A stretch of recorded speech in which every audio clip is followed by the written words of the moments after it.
kwa miili na roho kutimiza heshima kwako, ewe Mungu mkuu unayefaa kutiiwa kwa yote yaliyo yako.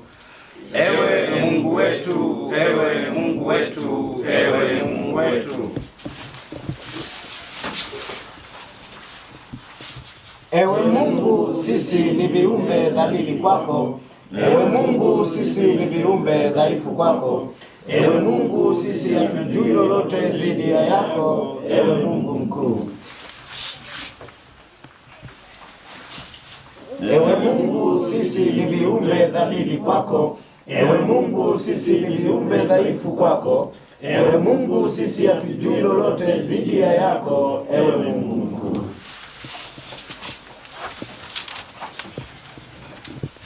Kwa jina la Mungu muumba wa mbingu na nchi na vyote vilivyomo, tuko hapa kwa kutii kwa heshima zetu zote mbele yako. Tunakiri kwa miili na roho kutimiza heshima kwako, ewe Mungu mkuu unayefaa kutiiwa kwa yote yaliyo yako. Ewe Mungu wetu, ewe Mungu wetu, ewe Mungu wetu. Ewe Mungu, sisi ni viumbe dhalili kwako.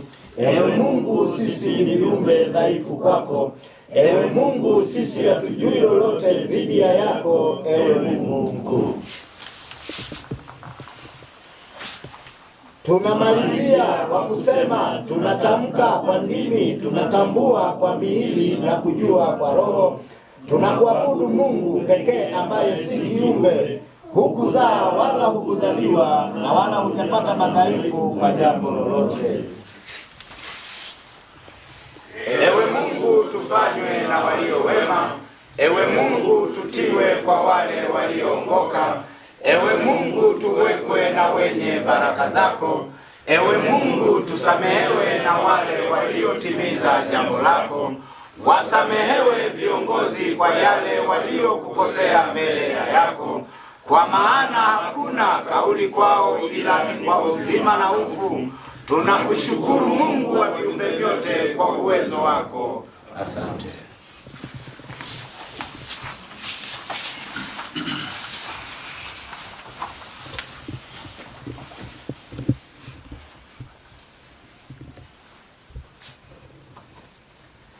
Amani ya Mungu idumu kwetu, idumu na kwa wengine wote pia. Kwa huruma wa ya Mungu kwetu yasitishwe matendo yote mabaya ya viumbe kuja kwetu, na roho za watenda mabaya kuto kufika kwetu. Tunaanza na lako jina, ewe Mungu wa viumbe. Ni Mungu usiyefanana, ni pekee wa yako milele, na wala mshirika hauna ambaye anakuhuni. Mbingu zote kwa uviumbe sote twakutegemea. Urahimu wa duniani kwa wema hawawi wote.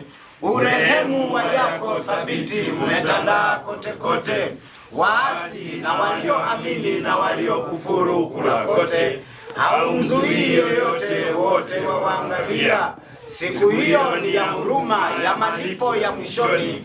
Watarehemewa walioamini, waliokuwa na imani, ambao waliofahamu na wakaingia twaani. Na wawe mfano wa pepo maradhi kutowafika.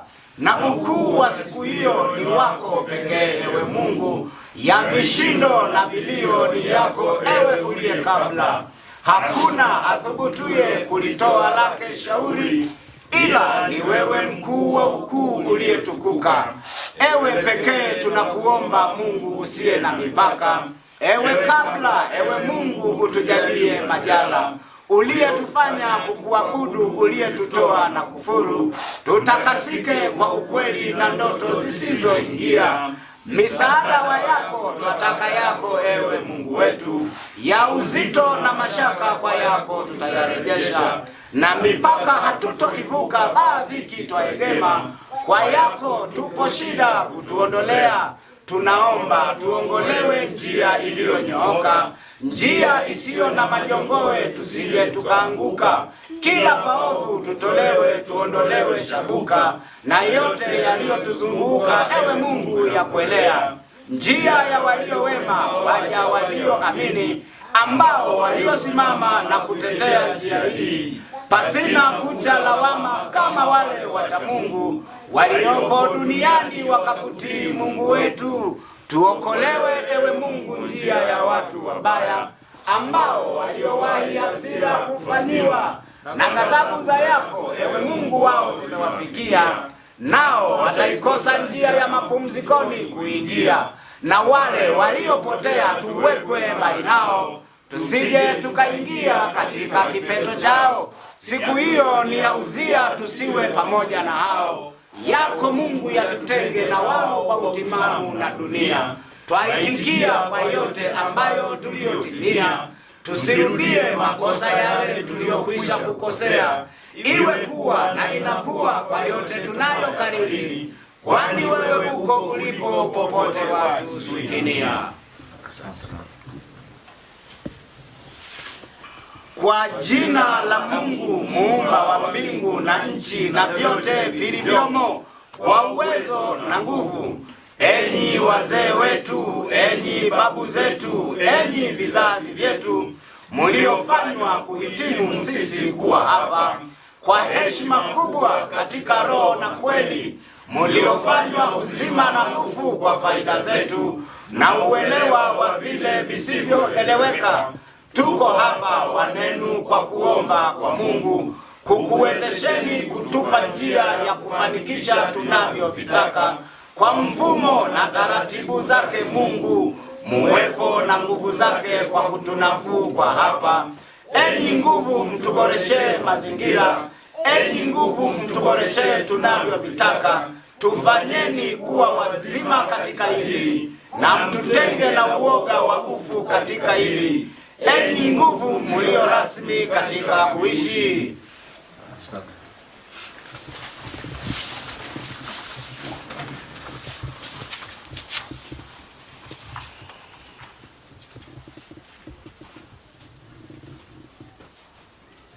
Heko Bantu. Ewe Mungu, tufanywe na walio wema. Ewe Mungu, tutiwe kwa wale walioongoka. Ewe Mungu, tuwekwe na wenye baraka zako. Ewe Mungu, tusamehewe na wale waliotimiza jambo lako. Tusamehewe kwa uongozi kwa yale tunayokukosea mbele ya yako. Kwa maana hakuna kauli kwetu ila ni kwa uzima na ufu. Tunakushukuru Mungu wa viumbe vyote kwa uwezo na nguvu zako. Asante. Sese tuitabele ochi nonge batana eko shiki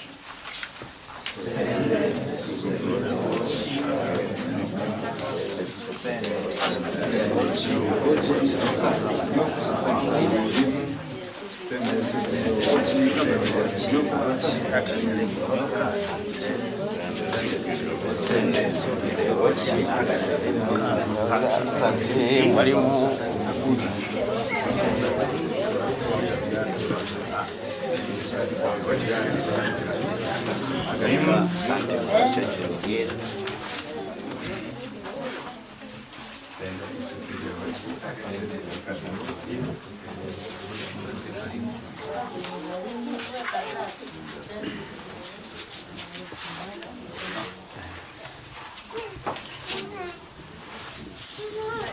Nashukuru sana. Mimi kwa majina naitwa Kananga Yosefu Mushi, lakini kwenye jina la mapokeo naitwa Pasco Joseph Mushi.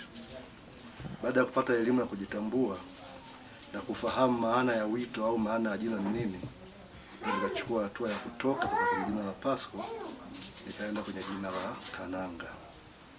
Asante. Tupokuwa na umekuwa ni siku za karibuni tumeona jadi imezidi kupata waumini kila siku. Nadhani nini kinawavutia watu hasa mpaka kuendelea kujiunga na jadi? Nashukuru sana kwa swali zuri. Unavyosema kwamba inapata waumini wa kujiunga, msingi wake ni elimu. Kwa sasa jadi imeweza kutoa elimu ya kutosha, ukizingatia kwamba nyakati hizi ni nyakati za mitandao, na mara nyingi ukweli huwa haujifichi. Mtu anapopata elimu fulani, mwisho wa siku akili yake huwa inamwambia hili jambo ni la sahihi, au jambo ni fasaha, au jambo ni la kweli au la uongo. Kwa hiyo kinachosababisha elimu ya yani waumini wa jadi kuongezeka ni elimu ya ukweli isiyokuwa na mkanganyiko wa aina yoyote. Ni elimu ambayo huwa haijiviringi viringi. Nikisema kujiviringi viringi ni kwamba unakuta hapa inasema hiki, baada ya muda fulani imegeuka, baada hapa inapinga. Lakini ukweli ambao tumeweza kuupata kupitia elimu hii ya jadi, kupitia himu ya kuishi kwa waja wa 786, tumekuwa ni watu wa kuweza kupata elimu na kutumia hizi akili ambazo tulipewa na Mungu mwenye vyote na kupata majibu na kuona haya mambo ni kweli au la. Kwa sababu ya msingi ni elimu ya kweli isiyekuwa na kujichanganya. Asante. Sawa. Wewe msanii ni unaamini jadi. Jamii ambayo inakuzunguka wewe inakutafsiri vipi? Kwa sababu wengi kundi kubwa ambalo tunaishi nalo hawaamini ambacho unakiamini wewe. Jamii huwa wanakutafsiri vipi kwenye neno unatoka? Nashukuru kwa swali zuri. Unajua mara nyingi mtu akiwa na kusema, wewe huwezi kujua na kusemaje. Lakini kitu ambacho najaribu kutathmini ni kwamba mtu yoyote akiweza kupata elimu ambayo ni mpya kwake, basi mara nyingi huwa anaona ni kama sio kitu cha kawaida. Ni sawa sawa tu na kujiuliza swali, kama hii jadi ingekuwepo toka utoto, mimi nimezaliwa nimekutana na jadi, ina maana mimi kwamba nisingeona ni kitu cha ajabu. Lakini watu wanakuwa na maswali yao kwa sababu hizi habari zilikuwa hawajazipata kutoka kwenye malezi ambao walikuwa wanayaishi. Kwa hiyo kila mmoja anatafsiri kwa vionjo vyake. Kila mmoja anatafsiri kwa vionjo vyake, lakini ukweli huwa haubadiliki. Ukweli huwa haujichanganyi. Akipata elimu vizuri atagundua kwamba dhana yake aliyokuwa nayo ni sahihi ama sio sahihi. Na familia je, nani anakutafsiri vipi nje na jamii na kuzunguka? Kuhusiana na familia inaendelea kupata elimu, inaendelea kuhoji, anachohoji anapewa majibu yake, kwa hiyo nao wanaendelea kujifunza. Sawa. Unaiona wapi jadi wa miaka 10 au 20 huko mbele kama mimi? Huko tunapoelekea jadi inaenda kusambaa kwa kasi kwa sababu ndio ukweli na ndio wakati wake sasa. Kwa sababu watu wameishi kwenye umateka wa akili kwa muda mrefu. Ninavyosema mateka wa akili, unakuta mtu anapewa kitu, anakikariri, na kwa sababu tu amekirisi kwa wazazi wake au kwa walezi wake, basi anakibeba bila kuhoji. Lakini baada ya kupata ile elimu ya kweli kama nilivyosema, unajikuta kwamba akili inakuambia yale niliyokuwa nimeshikishwa, ima niliyokuwa nimearithi kwa wazazi ama kwa walezi wangu, yana mapungufu haya na haya na haya. Ndio maana tunasema kwamba Mungu alituumbia akili, ndio kazi ya akili. Kwa hiyo mimi tu niseme tunapoelekea, watu wanaenda kuondokana na vile vifungo vya akili, watu wanaenda kuondokana na sintofahamu ambao walikuwa nayo, na wanaanza kujisimamia kama wao. Asante. Wamekuwa wakitoa maoni tofauti kwamba nyie ni waabudu mizimu. Kuabudu mizimu kutokana na ibada zenu mnazozifanya. Kuna mvweka vidole, mnafanya si kofia na nguo mnazovaa. Ukweli ni upi? Nyie ukweli ambao upo, ambao ni ukweli kabisa, sio ukweli wa kubabaisha, ni kwamba mtu anayekuambia kwamba wewe unaabudu mizimu anakuwa haelewi maana ya neno mzimu. Kwa hiyo anakuwa analopoka tu. Kwa hiyo mtu anaweza kukuambia wewe unaabudu mzimu wakati yeye mwenyewe huyo anayekuambia na yeye yuko vile vile anaabudu mizimu hiyo hiyo. Kwa mfano, unaona mtu anakuwa ni yuko kwenye imani ya Kikristo, anakuambia wewe wa jadi unaabudu mizimu, lakini akisoma kwenye kitabu chake kwenye waraka wa kwanza wa Yohana, nafikiri sura ya 5 kama sio mstari wa 7, yenyewe inaeleza wazi kwenye Kiingereza inaeleza wazi kwamba liko neno pale linasema kwamba ni Holy Ghost. Holy Ghost, neno la Kiingereza ghost kwa Kiswahili kwa kamusi yoyote ni mzimu. Kwa hiyo akikwambia Roho Mtakatifu, na yeye ni mzimu, na yeye anamwabudu huyo na anamuita huyo. Sasa hapo tatizo linakuwa ni kutokuelewa maana ya neno mzimu. Na sisi watu wa jadi hatuabudu mizimu, sisi tunamwabudu Mungu mwenye vyote. Na ndio maana unaona hapa hata kwenye maneno ya ibada unaona tunatamka neno kwamba tunakuabudu Mungu wa pekee. Mungu sio kwa kiumbe. Kwa sisi tunamwabudu Mungu, hatuabudu mizimu. Hapana. Kwa hiyo mavazi, vitendo, hivyo vyote vilikuwepo tangu kale. Na unakuta mtu anayekwambia bana, nyinyi vitendo vyenu mbona mnafanya hivi mnafanya, muulize yeye, kwani yeye kwenye imani yake hamna vitendo anavyofanya? Wapo wa sasa hivi wanavyo vitendo vya kucheza mziki kanisani. Kile nachonye si ni kitendo, wanarukaruka mleo, wanakata mauno, vile sio vitendo. Wako wengine wanapiga alama ya kujumlisha, si wapo wanaogonga alama ya kujumlisha, vile sio vitendo. Sasa sisi jadi vile tuna vitendo, lakini vitendo ambavyo tunavifanya jadi sisi ni vitendo ambavyo ni maelekezo kutoka kwa mtu wa kwanza ambaye ni Fumbakasa na Mwasi. Kwa hiyo labda kama kutakuwa na swala jingine au hilo la mzimu. Mzimu, unapozungumza neno mzimu ni kwamba ni kiumbe chochote kile ambacho kimewahi kuishi kikafa, ile roho yake sasa ndio inabadilishwa inaitwa mzimu. Kwa sisi huwa hatuabudu mzimu, ila zile roho zilizotangulia za wazazi wetu, wazee wetu, ndio ambazo sisi zile zinatuletea saidizi. Sio kwamba tunaziabudu, zenyewe zinatusaidia kwenye yale ambayo sisi tunayahitaji. Tunaona kwenye ibada ya wazee maneno yapo pale. Tunaomba sisi wale wazee watufanyie njia kwa vile tunavyovitaka. Kwa hiyo roho zinaweza kuwafanyeni nyie njia, kutupa mwelekezo 1 2 3. Rangi ya nguo ambayo mnavaa huwa ina maana gani kwenye ibada zenu? Rangi ya nguo ambayo tunavaa siku ya leo, rangi ya zambarau. Rangi ya zambarau ni rangi ambayo inavaliwa siku ya Alhamisi. Sasa imeangukia rangi ya zambarau inavaliwa siku ya Alhamisi, na sisi siku ya Alhamisi ni siku ya ibada. Lakini rangi ziko 7. Na hata we mwandishi ulipokwepa hapo ulisikia Himu Akushiko Haja anaeleza masuala ya rangi.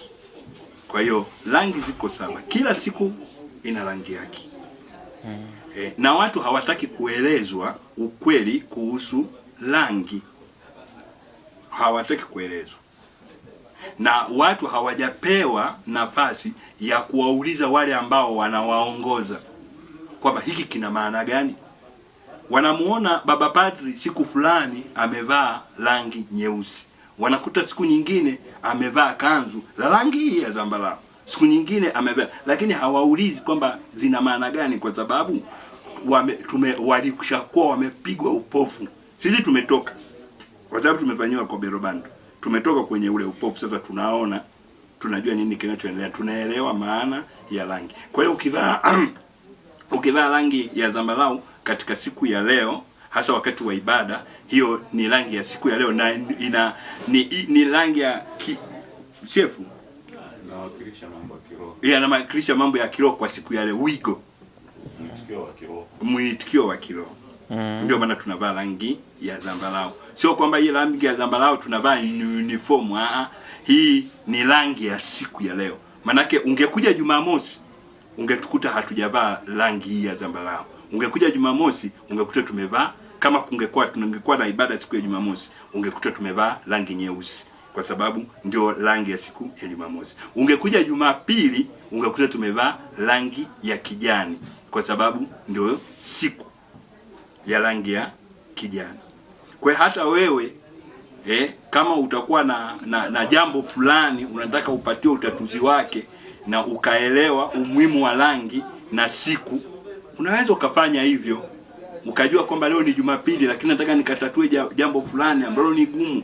Kumbe siku ya leo rangi ya siku ya leo ni rangi gani? Unakuta ni rangi ya kijani. Kijani inavaliwa siku hiyo. Unaona hata kwenye haya matimu ya mpira haya tunaenda tu hata kwenye timu ya mpira tu haya, vitu ambavyo viko kwenye kijamii. Unaona kabisa kuna klabu ya Simba na kuna klabu ya Yanga. Hizo ndio klabu kubwa. Lakini zile timu zina jezi zake za rangi wengine wana nyekundu na nyeupe. Unaona na wenyewe huwa wanavaa kwa siku fulani. Kwa mechi fulani utakuta wamevaa rangi fulani. Wanaelewa, wanao ile elimu kwamba rangi hii ina maana nini kwao, wana elimu ya mambo yanayohusiana na rangi. Kwa hiyo jadi na sisi tuna elimu hiyo, tena ni kwa zaidi. Kwa hiyo wale wanajifunza kutoka kwetu. Sawa. Nimeona jadi kabla mjaanza ibada kuna hotuba huwa mnasikia. Inakuwa na maana gani ile kabla? Ile ni nasaa. Ni maneno ya sio mahubiri yale. Usije ukasema bana ni mahubiri. Wanahubiriki, sisi hatuna mahubiri. Zile ni nasaa.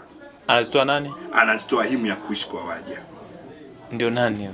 Yeye ndio yeye muhimu ya kuishi kwa waja. Yeye ndio msimamizi wa tuseme viumbe wote ambao wako kwenye sayari dunia kwa nyakati hizi hapa. Ni yeye ndio anasimamia. Anaongea Kiswahili? Anaongea Kiswahili yeye. Ndio ulikuwa unamsikiliza.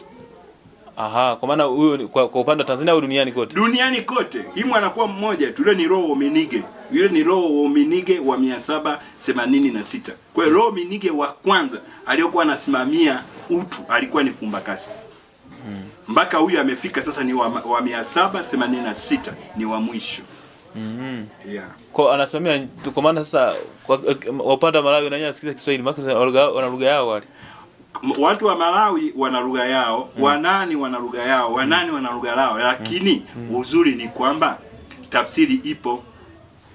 Watu wa Uingereza wanazungumza Kiingereza. Si ndio? Ndio. Watu wa South Africa wanazungumza Kizulu. Lakini wote wanamuongelea huyo Yesu. Si wanaelewana tu. Wakienda akitoka wa Uingereza akaenda kwa Wazulu anaenda kumpeleka habari ya Bwana Yesu, wanaelewana. Kwa hiyo himu ya kuishi kwa waja akitoka Tanzania akaenda Malawi akawakuta wa Malawi, atawaeleza ukweli wa kuishi na watamuelewa tu vizuri kuanzia mwanzo mpaka mwisho. Vizuri kabisa. Ngine nadhani nirudia, lakini kwa mtu watu wamesisitiza sana. Nimeona unafanya ibada. Mnafanya ibada, amtoi sadaka. Je, mnaendeshaje huduma? Sisi kwa upande wa jadi hii sio huduma. Mahuduma yako huko kuna huduma sijui za Msalaba Mwekundu, huduma sijui za nini. Hii sio huduma. Hii sisi tumejielewa. Sisi tumefanya nini? Tumejielewa. Tumeelewa maana ya kuishi na kwa nini tupo na kwa nini Mungu alitufanya tukawepo. Kwa hiyo hapa kwa siku ya leo kama unapotukuta hapa tumekuja tumekusanyika hapa hii siku ya Zambali tunakusanyika hapa ili kukutana, lakini ibada ni kila mtu anafanya ye mwenyewe peke yake. Kwa sababu wewe ukishajielewa, umejua kumtii Mungu, umejua kumheshimu Mungu. Maana yake wewe ndio inabidi ujisimamie. Kwa hiyo sisi sio huduma kwamba tunatoa huduma fulani, hasa tutoa huduma aina yoyote ile. Kwa hiyo sadaka ya kazi gani sasa? Huduma gani? Tunafanya huduma gani? Tunamtolea nani kwanza? Tunataka tuendeshe nini? Kama kuna kitu tunataka tukiendeshe, tukifanye sisi wacha Mungu ambacho kinakuwa cha kwetu kicha Mungu, tutafanya michango tu ya kawaida kama jamani tunahitaji tuwe na turubai hapa. mwenye 200, 300, 400 atatoa, tutanunua turubai, tutaweka pale, tutaendelea kwa ajili ya shughuli yetu ambayo tutakuwa nayo. Lakini huduma wanatoaga huko kwingine. Sisi hatuna huduma, sisi ni wacha Mungu, sisi tunamcha Mungu. Kwenye ucha Mungu hakunaga huduma. Ucha Mungu ni wewe kuelewa kwamba umeshajielewa na umejua ni nini inapaswa wewe, ni vipi unapaswa wewe kuishi na ni vipi ambavyo unapaswa kumtii Mungu. Umeshajua. Na ndio maana hii hapa ya Zambari tunafanya kwa wiki hii mara moja tunakutana. Lakini sisi ni wacha Mungu, tuna ibada kila siku asubuhi kabla jua halijatoka na jioni jua linapokuwa limezama. Hiyo ni kila siku, ni wewe peke yako, ni kujisimamia wewe. Ndio maana sisi jadi hatumpigii mtu simu kwa nini leo haujaja. Sisi wala hatumfuati mtu. Wewe umefanywa Kobero Bandu, umekuwa mwanajadi, haujaja leo Zambari, hatukufuati nyumbani kwako kuja kwamba unajua Zambari ile haukuja. Sijui sisi hatuna, kwa sababu wewe umeshaelewa ukweli. Umeshajua ukweli, inatakiwa ujisimamie kwa sababu ukweli umeujua. Hao wanaopigana masimu wakaweka na makengele na nini, hao ni ajenda zao zile za kutaka kuvutana, yani kuwakoka watu. Sisi hatumkoki mtu, hatumshawishi mtu. Sisi tunakueleza ukweli, ukishaujua ukweli unaanza kuusimamia ule ukweli ulioujua. Sawa. Swali lingine ambalo tunahoji. Ikitokea mwanajadi kafariki, ibada zenu anaongoza? Tunaye shefu. Kila panapokuwa na lubunga au lubunga mbadala kunakuwa na shefu. Kwa hiyo shefu yupo na shefu ataongoza shughuli za mazishi na kila kitu kwa taratibu zilizopo za jadi, kwa sababu tuna kitabu cha Sembe Esupredeo Ochi kimeandika kila kitu na kimeeleza hiyo. Kwa taratibu zote zipo. Kama mtu akifa mwanajadi, taratibu hizi hapa tunazifanya zile taratibu. Sawa. Soko msema anaongoza hiyo ibada. Hasa sasa hivi mmeshatenga eneo la kuzikwa watu wa jadi pekee au mnachangia kwenye makaburi haya? Kwa taratibu za jadi na jinsi ambavyo elimu tunayo kuhusiana na mambo haya, sisi tunapaswa kuwa na eneo la kwetu. Hatuhitaji kuzikwa kwa kuchanganywa humu na hawa jamaa huku, na wakuta alama za kujumlisha huku, sijui alama ya mwezi huku, sijui tunajua vinavyoendeleaga pale. Kwa hiyo sisi tunahitaji kuwa na eneo la kwetu, na tuko kwenye mkakati wa kutafuta eneo la kwetu la kuzikana wanajadi, kwa sababu tunajua mtu akifa nini kinakuwa kinaendelea. Manake roho inaondoka inaenda Zugulili Galayo, lakini kimvuli cha mtu kinakuwa bado kiko hapa, kinabaki hapa.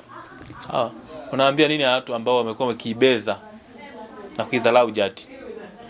Mtu yoyote ambaye anakuwa anaibeza na kuidharau jadi anakuwa na mambo mawili matatu manne. Swala la kwanza kabisa, jambo la kwanza kabisa ambalo anakuwa halijui ni kwamba anakuwa haelewi maana ya neno jadi ni nini. Hilo ndio la kwanza. Kwa hiyo yeye akisikia tu hawa ni jadi, sasa neno jadi hajui maana yake, ila yeye amekaririshwa na watu na wamesikia watu wanavyozungumza huko, kwa sababu wako mpaka hawa waganga hawa waganga wa kienyeji na wenyewe wamesema sisi ni waganga wa jadi, wasijua nani wamesema jadi.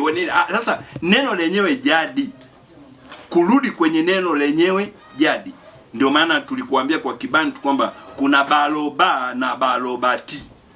Sasa mpaka uwe na balobati. Ukiwa na baloba, manake baloba ni misemo mifupi sio kuwa na maana halisi, na mingi inakuwa ni yenye kusimamia kukufuru.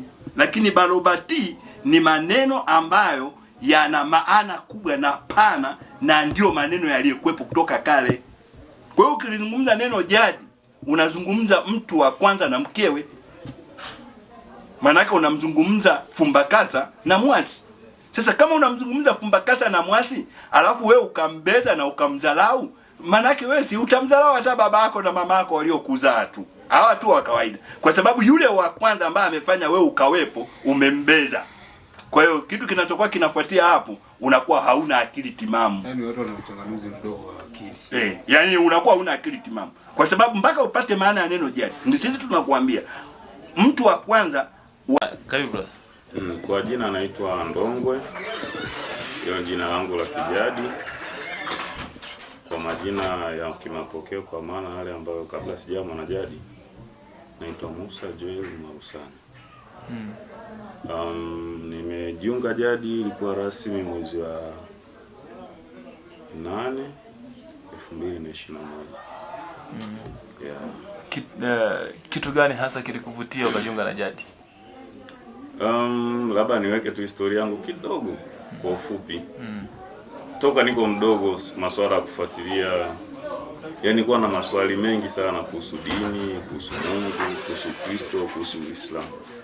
Kwa mara nyingi ni kati ya watu ambao kwenda kanisani ilikuwa ni changamoto, sababu kila nikijihoji maswali nakosa majibu ambayo yangekuwa yanaweza kutosheleza.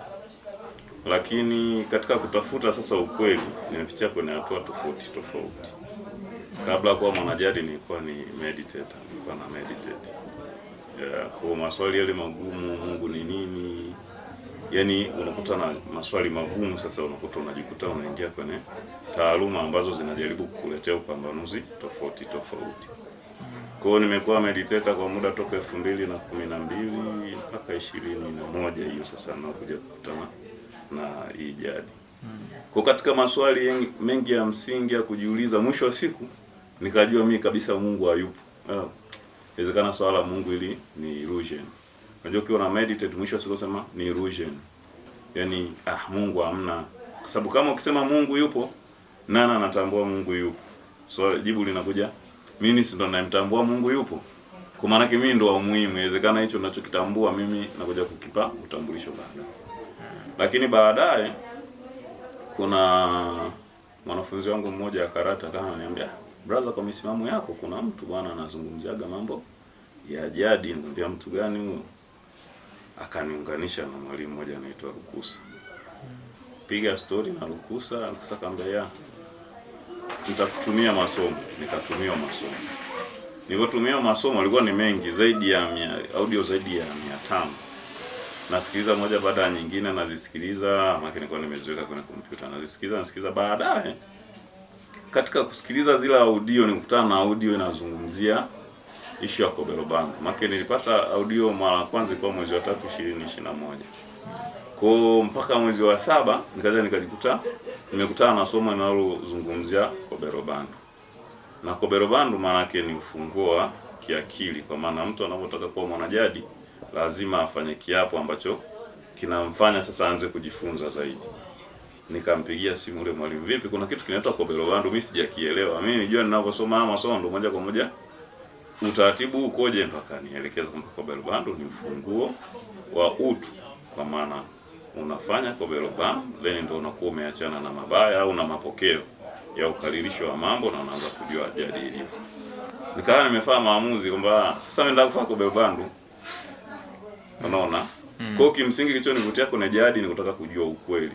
Muda wote nilikuwa nataka tu kujua ukweli, vyanzo vya utu vikoje, vyanzo vya vitu vikoje. Kwa nini watu labda wanafikiri kile walicholetewa labda na wazungu na Waarabu na labda na Waleno na Wahindi wanafikiri ndio fasaha? Yaani kwa nini iko hiyo? Au yaani kwa anajiuliza maswali, na maana hao Afrika au watu wengine hawakujua chochote kuhusu Mungu. Kwa mwisho wa siku nilipokuja kuelezewa sasa jadi ni nini? Neno uwakilishi wa mtu wa kwanza kuumbwa mwanamume. Alafu neno D ni uwakilishi wa mwanamke wa kwanza aliyetokana na mwanaume. Kwa mwisho wa siku unapata neno jadi ambacho hicho ni Kibantu sasa. Kwa nikawa nimeendelea kujifunza, nikafanya Kobelo Band, nikaendelea kuwa mwanajadi mpaka sasa hivi. Sawa. Mimi naamini unaishi kwenye jamii ambayo imekuwa ni mzunguko wa watu kadha. Wewe ujiunga na jadi, watu wanakutazamaje na wanasemaje hasa? Kwanza jadi, unajua ukweli siku zote ni mgumu sana kuuelewa. Au unaweza kusema kwa sababu kwa jamii zetu za Kitanzania au jamii zinazotuzunguka, walo wengi wako kwenye dini mbalimbali. Kuna Wakristo, kuna Waislamu, kwa baadhi ya miji mikubwa kama Dar es Salaam, Mbeya, utakuta Budha, utakuta Hindu, lakini kwa baadhi ya maeneo utakuta kuna wale watu wanafanya tantalism, kama umewahi kusikia, wanaita mazimu, unaelewa? Hicho ndio kitu kilichozoeleka. Of course jamii inashangaa kwa sababu unapozungumza Mwenyezi Mungu kwenye mafundisho ya jadi, sema jina la Mwenyezi Mungu ni moja, ila Mungu huwezi kusema ni mmoja kwa sababu huwezi kumpa idadi, ila jina la Mwenyezi Mungu ni moja. Na utakapoanza sasa kuzungumza nao, sasa umesema mwanajadi, cha kwanza kabisa atakwambia wewe unakataa mambo ya Mungu. Sasa kwa nini atakwambia umekataa mambo ya Mungu? Kwa sababu wanajua Mungu anaweza kupatikana kwenye Biblia tu, kwenye Qur'an na vitabu vingine vilivyoletwa na wageni ambao baadaye walikuwa wakaja kuwa wakoloni kwa mataifa yetu. Kwa unapokuja sasa kwanza kuwapambanulia kuhusu Mungu, sasa Mungu ni kitu gani? Kwenye jadi tunajitambua kwamba Mungu ni mwenye vyote. Kwa ukishasema Mungu ni mwenye vyote, baada hapo maana yake utakataa kama mwanajadi, utaambia namna yoyote ile mlioambiwa kuhusu Mungu sio kweli. Mungu huwezi kumuita baba. Mungu huwezi kusema alizaa mtoto. Mungu huwezi kusema alizaliwa, unaona? Kwa jamii ovyo zitambia huyu mtu ana namna fulani. Kwa jamii of course inakuwa na mwitikio wa tofauti. Na mwitikio unakuwa tofauti kwa sababu pia watu hawapendi kujifunza. Yaani watu wanapenda kukalili. Au hawapendi amsikilize mtu, alete hoja, ajadili naye, anataka aweke ukinzani. Kwa mwisho wa siku mimi nawapa machache, wakielewa sawa, asipoelewa mimi naendelea tu na safari yangu.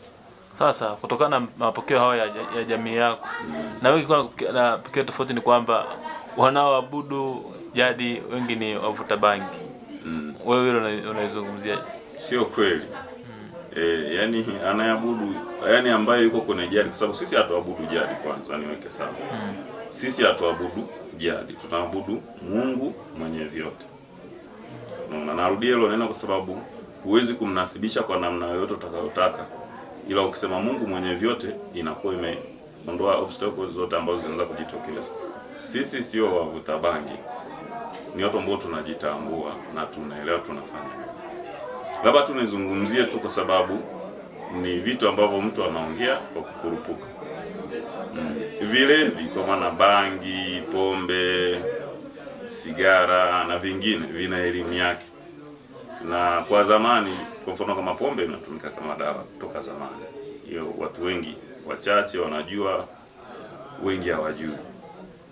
Lakini katika matumizi ya vitu hakuna kitu ambacho ni pambo. Kila kitu kina maadili. Ukizungumzia pombe ina maadili yake. Ukizungumzia bangi ina maadili yake. Ukizungumzia sigara ina maadili yake. Kwa sasa ukielezea eneo la bangi peke yake, unajikuta na wenyewe lina maadili yake. Sasa kuna watu wanaweza kaa anatumia kitu maadili hana. Mwisho wa siku anaingia kwenye changamoto. Mfano bangi mtu akitumia, tunavyosoma kwenye jadi, inaweza kufungua wigo wa kiroho ambao vitu visivyoonekana au viko vinakuwa kwenye rotridism. Vitu ambavyo havionekani vinakuwa kwenye mfumo wa Mwenyezi Mungu aliouweka unaitwa rotridism. Ule mfumo sasa mtu anaweza kaufungua akaweuka. Kwa mwisho siku unakuta watu wanaoweuka kwenye bangi kwa sababu wanafanya vitu ambavyo hawana elimu nao. Lakini kuhusu jadi na bangi hakuna uhusiano na hakuna mwajadi kwamba anafanya jadi kwa sababu anavuta bangi. Sawa, unaambia nini jamii sasa ambayo haiamini mnachokiamini? Mimi tu nafikiri watu wajifunze kusikiliza. Watu wawe ni wepesi wa kusikiliza, kuchanganua na kuuliza maswali. Bila maswali watu hawawezi kufika popote. Unaona? Kwa sababu unavokinzana na jambo ambalo hulijui, maana yake hata hujui unakinzana na nini. Kwa ili uweze kupinga hoja fulani lazima uingie uisikilize ile hoja. Kama hujaielewa uulize maswali zaidi na zaidi na zaidi. Kutoka hapo sasa inakuwa rahisi sasa kuna hii hoja ni ya kweli ama sio ya kweli. Lakini kuna uhalisia sasa. Ukijiuliza maswali tu ya msingi. Kuna watu wanasema Mungu ni baba yao. Sawa? Sasa kwenye logic ya kawaida huwezi kusema Mungu baba yako. Sababu ili uite baba lazima uwe na mazingira fulani ya kuwa mwanaume. Lakini hapo lazima uwe na mazingira fulani ya kuwa mwanamke. lakini vile vile lazima na mazingira fulani ya kuweza kuwa na uwezekano wa kusababisha mimba na kuzaa watoto. Kwa hiyo unaweza kukuta watu wanashindwa tu kufikiri jambo dogo tu, kwamba sasa ukisema Mungu ni baba tayari ni changamoto. Kwa watu wawe wanajihoji maswali, lakini kama mtu hakijui kitu asikimbie kuingiza kosoa ambazo yeye mwenyewe pia ukiweza kumuuliza utakuta naye hajui. Lakini lingine, watu ambao pia kuna jamii ambao wako kwenye dini fulani, basi wajaribu kuzichimbua vizuri dini zao kabla hawajakosoa imani za watu wengine. Sababu mwisho wa siku unakuta mtu ni Mkristo lakini haujui Ukristo. Hajui hata historia. Amekuta tu kuna Ukristo hapo, kuna Biblia, anaondoka. Mtu ni Muislamu, hajui historia ya Uislamu. Lakini kwenye jadi unasoma historia na vyanzo vya kila kitu. Hadi hizo dini zimetokanaje tunafahamu. Tunajua vizuri. Ukiangalia dini ya Kikristo ni viumbe tu walileta viumbe malaika. Na ukimwambia mtu malaika ana sayari yao, mtu atakuona wewe mweu. Lakini watu wanaanza kujua taratibu kwamba kumbe kuna sayari tofauti na dunia, zina viumbe na viumbe hao wanaweza kusafiri toka sayari yao na wakafika huko. Kwa mfano aliens. Sisi tunasoma kwenye jadi, aliens ni jamii ya viumbe ambao vinatoka kwenye sayari fulani. Kwa mwisho wa siku kuna watu hawajui kama malaika wana sayari yao. Kuna watu hawajui kama malaika anakufa kama wewe. Kuna watu hawajui kwamba malaika ni viumbe wa kawaida kama wewe. Na majini ni hivyo hivyo. Aliens ni hivyo hivyo na dragons ni hivyo hivyo. Kwa mwisho wa siku watu wanatakiwa wawe tayari kupokea elimu, kujiuliza maswali, kuuliza maswali kwamba wana elimu hiyo. Itasaidia sana jamii kuelewa. Sawa, jadi ina nafasi gani katika kusimamia mmomonyoko wa maadili katika jamii? Naweza kusema inawezekana na nafasi kubwa zaidi. Hasa kipindi hiki ambacho maadili yamemonyoka. Na ukitaka kujua, inawezekana dini hazijatusaidia. Sio kwamba anazikandia, lakini angalia kabla ya dini, wewe ni msomi, ukisoma historia utajua jamii za Kiafrika zilikuwaje. Zilikuwa na mmomonyoko wa maadili, utakuta sio hazikuwa na mmomonyoko.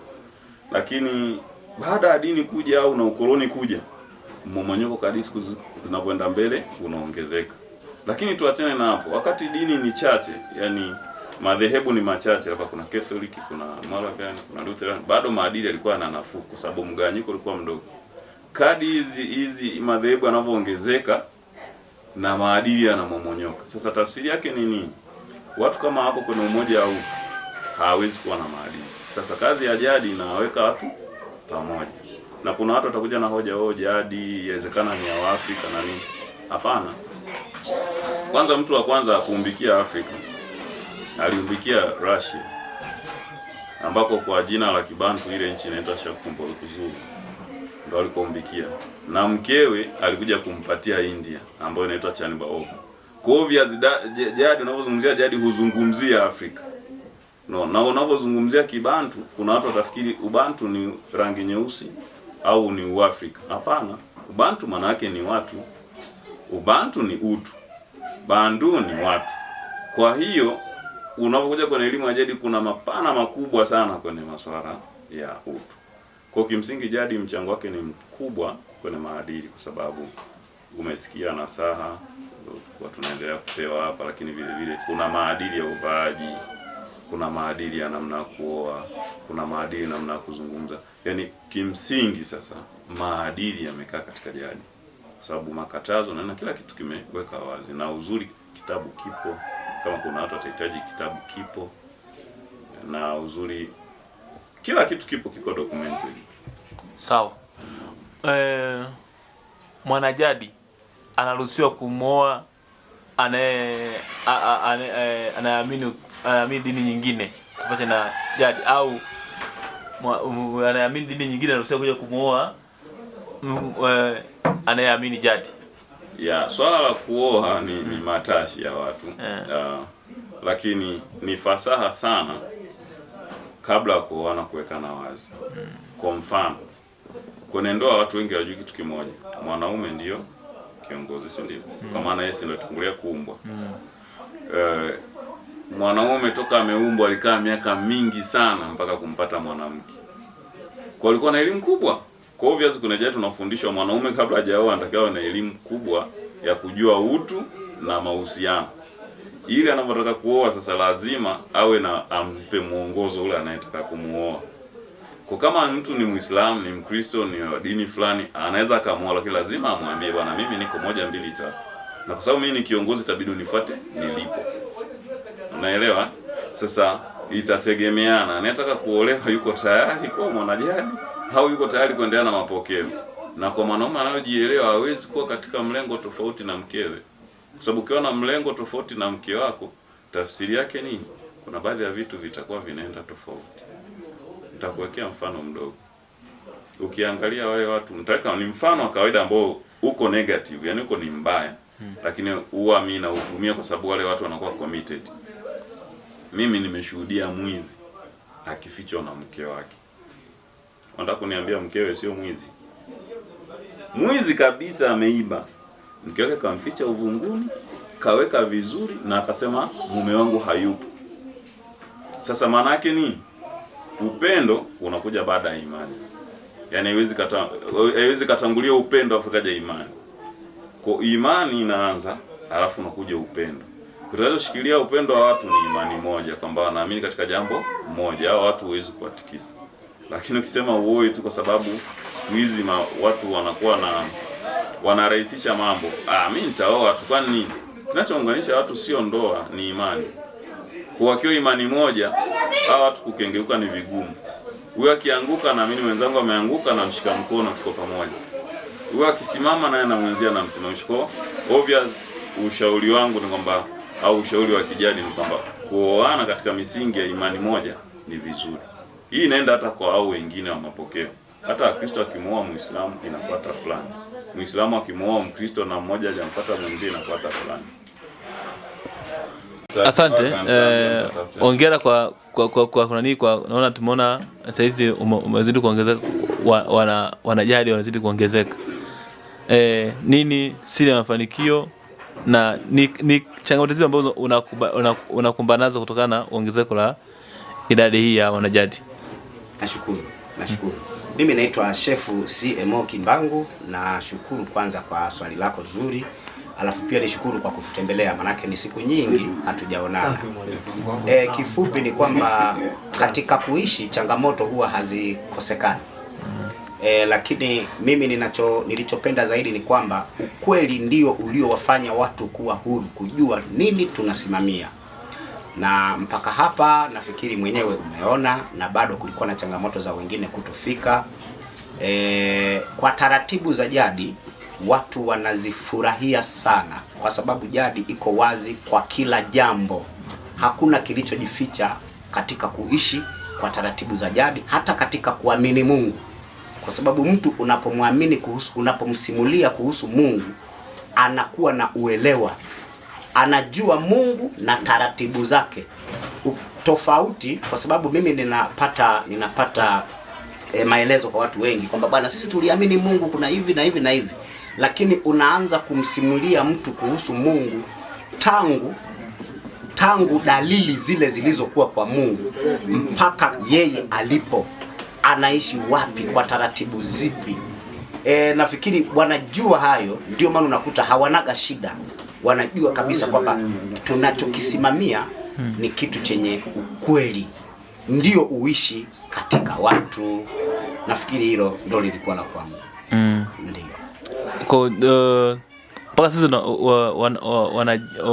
wanaoamini katika jadi mko wangapi katika mkoa wa Mbeya? Tupo wengi, sijawa na idadi kamili, lakini almost ni zaidi watu 50. Na hata hivyo kuna wenzetu wanaotoka mbalimbali kwenye wilaya na nini na kadhalika, kulingana na changamoto za usafiri. Nafikiri ndio kimekuwa kigezo cha kutofika, kwa sababu hata hivyo bado tunaandaa eneo kwa ajili ya kuabudia. Bado eneo letu ni dogo, nafikiri mwenyewe umeona hivyo. Lakini ukweli ni kwamba watu wapo na wana mwitikio mkubwa sana. Sasa ile eneo mtapataje na amna sadaka hapa? Sadaka, sisi Mungu wetu hali sadaka, kwa sababu Mungu si kiumbe. Mungu ni uwepo usioishi. Ule uwepo usioishi ndio uliofanya vinavyoishi. Kwa ukisema wewe unampa sadaka Mungu, huo utakuwa ni uhuni. Maana yake kama watatoa sadaka ni kila mimi nakuwa Mungu wao. Mungu hali bwana, Mungu haoni. Mungu si mmoja, si wengi, haonekani, si kiumbe. Sasa utatoa sadaka ili zifanye nini? Ila tunakuwa na michango midogo midogo kwa ajili ya kutafuta eneo la kuabudia. Huo ndio ukweli. Ndio. Sawa.